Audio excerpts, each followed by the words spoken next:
learning more about the man who died in a crash when a Norfolk police cruiser on Hampton Boulevard hit that vehicle Saturday night. Today, the family of the man who died is mourning their loss and hoping for answers while that officer is still in the hospital recovering. That's where 10 on your side, Jason Marks is live. Jason?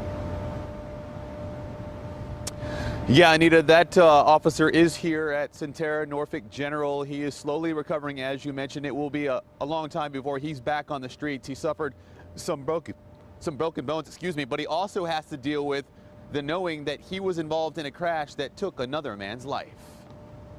I know we'll get through this. The last 2 days have been a nightmare for Ruth Washburn. It started early Sunday morning with a knock on the door from Norfolk police detectives. It was just surreal. I didn't know what to think. My mind is trying to figure things out, what exactly I'm supposed to be doing next. This isn't supposed to happen now. The officers told Washburn her dad, 79-year-old Robert Kritzinger, was dead.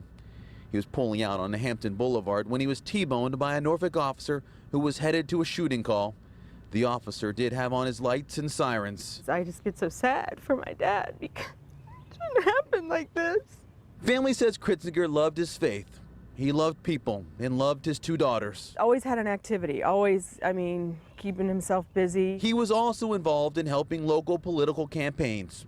He believed civic duty was so important. He would stay at the polls and have them sign petitions. He would work the whole day at the poll. He'd wear the buttons. That's the way Washburn will remember her dad. But it's tough not to let the bad thoughts get in the way. I knew his insecurities. I could relate to how his hurts in his life and what he went through a little bit. And I knew that it was just like, he was just always trying to reach out to people and heal. It's hard for her to understand, though she believes her dad's in a better place, but still hard to understand. He was my dad and I loved him. Now, Norfolk police tell us that this case will be sent to the Norfolk Commonwealth's Attorney's Office to determine if any laws were broken.